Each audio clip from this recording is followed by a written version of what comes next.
So look, it's no secret that NBA All-Star is a broken product at this point in time, right? But at the end of the day, I do believe there's some hope on the horizon about eventually getting back on the right track. But at the same time, I wanted to kind of make a venting type video of my thoughts on how we even got here and why I think there's reasons to be optimistic.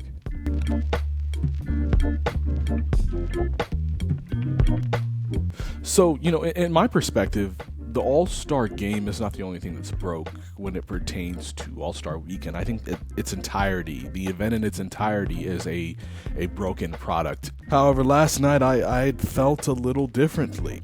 In the past, it's been, due to a lack of effort from the players, it's been, something that is more centralized to the fact that we're not pleased with what we had been seeing on the court from a product perspective from, the NBA players. Not taking it seriously enough, them not taking pride per se in the product that they were putting out. The past 3 to 5 years or maybe even longer, right? And the NBA, in a way, had made changes to the format this past season to try and bring that sense of competition back, bring that sense of intensity, bring that sense of pride in the All-Star game back. So when I look at it from that perspective and evaluate and grade this new format that the NBA had used and rolled out this All-Star season, I thought it was a complete dud. I thought it was, I don't want to use the word disaster, but I don't have a better word. I thought it was a disaster, right? So this format that changes. So the original All-Star format is one where you have either East versus West, or in the past years we've also had, where the captains of both teams per se, right? Guys who were the leading vote getters in their conference be the ones who started picking the team. So we had a change in format the last couple of seasons, but either way, it was a 2-team format, one based on, players being picked by captains that were selected, the leading vote getters in each conference, and the other being, just straight East versus West in terms of Eastern Conference All-Stars and Western Conference All-Stars. This season, they changed it up and they had 3 teams, right? So they divided the 24 All-Stars selected into 3 teams, right? There was one team that had been selected by Charles Barkley, the other team that had been selected by Kenny Smith, and the other team that had been selected by Shaquille O'Neal. All 3 of those teams would face off in a tournament style, and then they would include the Rising Stars Challenge victor, though that team would also play on Sunday in that tourney style, in which would culminate in a final game, a final championship game, which would give way to that claim to fame, being all-star champions, quote unquote. So that format, it could have worked per se. I think it's not crazy.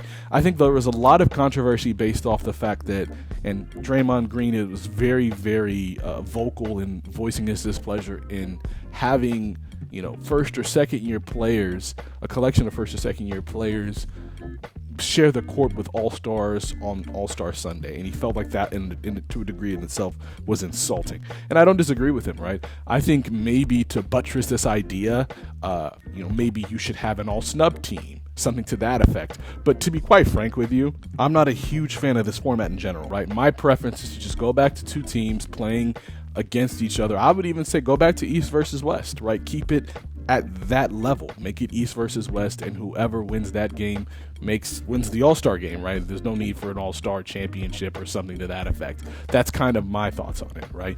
But the issue with this year, with the rollout of this new format, was the enormous amount of advertisement, the enormous amount of what felt like a distraction from the game. I mean, this game had a time slot of about 3 hours and 12 minutes, if I'm not mistaken, and only 42 minutes of basketball was actually played, right? It felt like it was more of a celebration of advertisements and histrionics outside the game of basketball than actually celebrating the game of basketball in itself, right? But in a way, though, even though I don't like this format, and I do think this is more on the commissioner in terms of the disaster of what this format was, let's not forget the real reason why we're here. The real reason the commissioner made the change in the first place is because of the fact that he felt like the competition wasn't nearly at the level it needed to be. The product that was being put out over the course of the last, decade of All-Star weekends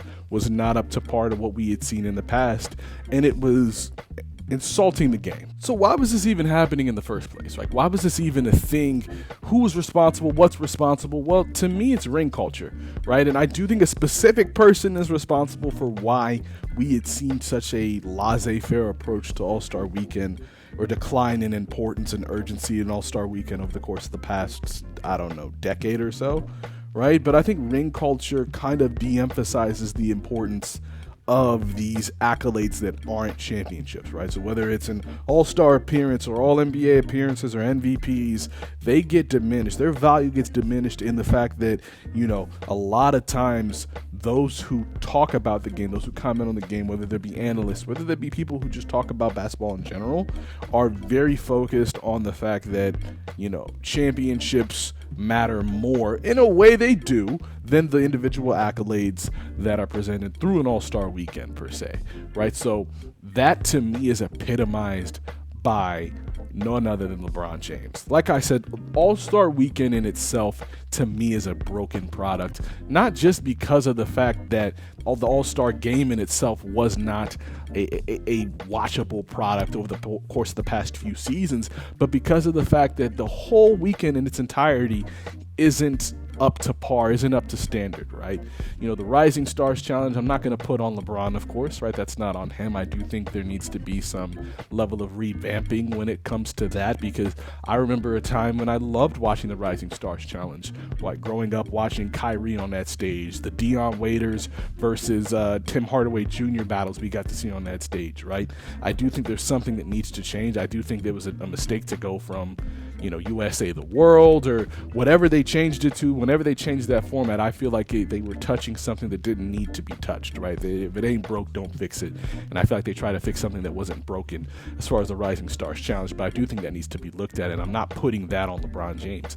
But starting Saturday night, I have to put that on LeBron, right? Now, Kenny Smith is trying to out you for next year's competition. You guys are pointing at each other. Inquiring minds and the fans want to know, LeBron, are you going to compete next year? Right now, I'm preliminary putting my name in the 2010 dunk contest Saturday night. LeBron James is saying in 2010 in Dallas Stadium, primarily I'm putting my name in the dunk contest. All right, fans. Look, we've all seen that video, right? LeBron James, 2009 All-Star game. We're watching an All-Star game, All-Star Saturday night. We're watching an excellent dunk contest between Nate Robinson and Dwight Howard, right? Take you back to that moment. LeBron James, they decide to interview him on the sideline. Cheryl Miller, sister of Reggie Miller, comes on the sideline, finds LeBron. LeBron says, I'm officially putting my hat in the ring for the 2010 dunk contest in Dallas, Texas. And as a kid, I was so excited. I was, how was I? I was like 13 at that point in time. I was so excited to see what that dunk contest is about to look like. I'm so looking forward to the next year's All-Star game because I'm like, wow, it's going to be LeBron. LeBron is going to be playing or going to be in that dunk contest. And then 2010 rolls around, and what happened? He didn't end up competing, right? That to me sets such a dangerous precedent because now we're seeing it take place in stars showing a lack of willingness to wanting to play or wanting to compete in the dunk contest, right?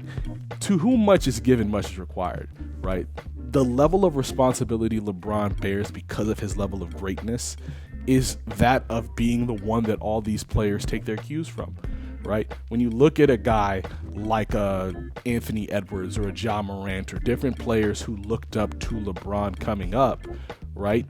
When they see that he de-emphasizes the importance of something as simple and small as a dunk contest, you now see the result of that by a lot of guys saying, okay, well, we don't want to do the dunk contest. Ja Morant, for example, doesn't want to do the dunk contest. I think he changed his mind. We saw that tweet go out, after that dunk contest on Saturday, which actually wasn't that bad of a product, but it doesn't hit the same when we're not seeing that level of star power go out there and compete on that stage of the dunk contest, right? So guys like Ja Morant, guys like Anthony Edwards, guys like that are coming up, maybe a Zion, don't see the importance of competing in a dunk contest to that degree. And when you see that lack of urgency in the dunk contest, or trying to compete in the dunk contest, show itself through this next generation of players, I can't blame anyone else but LeBron, right? Because coming up before LeBron, we saw Kobe do it. We saw MJ do it, right? We saw a very slew of different star-powered players come through and perform on that stage for the dunk contest. And LeBron was the first one to de-emphasize the importance of it. And I think that he bears that level of responsibility. Like I said, to whom much is given, much is required. But at the same time, I feel like that theme is consistent, not with the dunk contest, but through his approach to the All-Star game in general. Now, let me be clear. LeBron has given a lot to the All-Star game, right? He has done a phenomenal job of having that level of competition, competing with the likes of Kobe Bryant on that stage, competing with the various amount of different talented players that he has, and he's won multiple All-Star MVPs. Give him his credit. But over the course of the last 2, maybe 3, 4 years, I'm just not seeing his lack of, or his urgency. And the reason why I blame him to a degree is because everybody, like I said, takes their cues from him. Think about during the pandemic when there was a social issue in Milwaukee where I believe there was the shooting of an unarmed black person during the pandemic, during when the NBA was in the bubble, right? And there were talks of the NBA discontinuing their season. Who did the players take their cues from in that moment? LeBron James. He's the guy they look up to. He's the guy that they look at and say, okay, whatever he's doing, we're going to emulate, right? And when in that moment, LeBron doesn't show up for the All-Star game like he did yesterday, right? I mean, yesterday was so disappointing.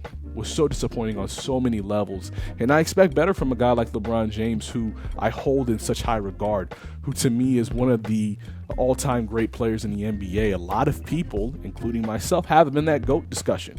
I'm not saying he is the GOAT, but he's in that conversation for sure, right? An all-time great, the all-time leading scorer in NBA history. You could list the accolades. I could list them for days. But when you see a guy like LeBron all of a sudden show up to the All-Star weekend the day of the game only to announce that he's not playing, how does any other player think to take this weekend seriously? Any player that's looking up to LeBron think to take the weekend seriously?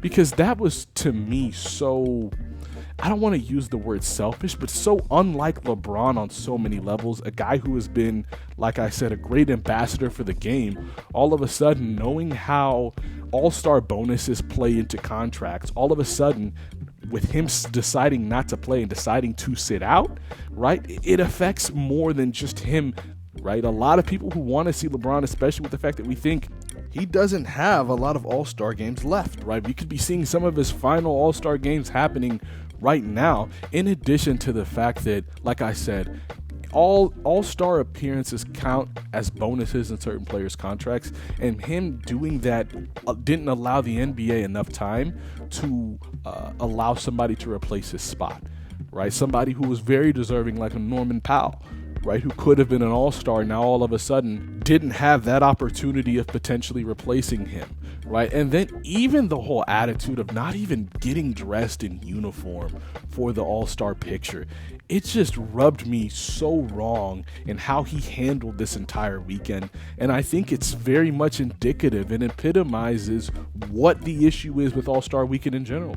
People don't take it seriously because the guy at the top doesn't take it seriously, right? And as I said before, LeBron has been a great ambassador for the game. This is not a consistent theme with him, but as it pertains to the last few seasons with All-Star Weekend, I believe it falls squarely on him. Guys don't see him take it seriously, so they're not taking it seriously themselves.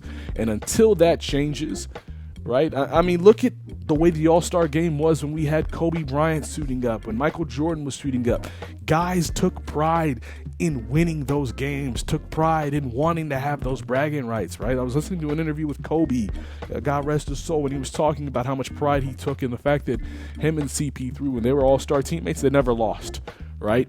I think when you look at it from that perspective, we need that sense of pride back. We need that sense of urgency, that sense of, putting the effort in that they put into a pickup game in the off season. We want to see the greatest pickup game of the world's greatest players, and we haven't been seeing that the past few seasons. All that being said, I still have hope. I have hope because I think it's really just a simple change. We need one guy. We need the new face of the league, whoever that may be, and my money's on Wemby, to say, okay, we are no longer going to treat this as just another weekend of just going through the motions and trying to have fun and trying to get a break from the game, right? We're going to treat this as, yes, it's a break, and it's going to be something akin to a mini vacation, but when it comes time to play, I'm not here to make friends, I'm here to compete. Right? And I want to see that in not just Wemby, but others. And I think it starts with, like I said, the face of the league. If Wemby can start to put that mindset and instill that mindset in the next generation, then I feel like this is going to become a mute product or a mute topic point, right? So I have hope. In the face of the league, like I said, I think it's going to be Wemby or anybody else who becomes that face of the league, changing that mindset and turning things around. And that, to me, is the only fix to getting these guys to play harder, to take All-Star Weekend more seriously, and to make them, take more pride in the product that they're putting out to help elevate the game as opposed to insult it. But those are my thoughts on All-Star Weekend. Let me know what you think in the comment section below. What fixes might you guys have to fix the All-Star game? What do you think the actual problem is? Do you disagree with my point that it starts with LeBron? Do you think it's somebody else, or do you think it's the fact that that maybe we're living in the player empowerment era and that might have more to do with it? Let me know what you think in the comment section below. Leave a like and subscribe, and we'll see you next time. But until next time, we hope you keep it inside the lines.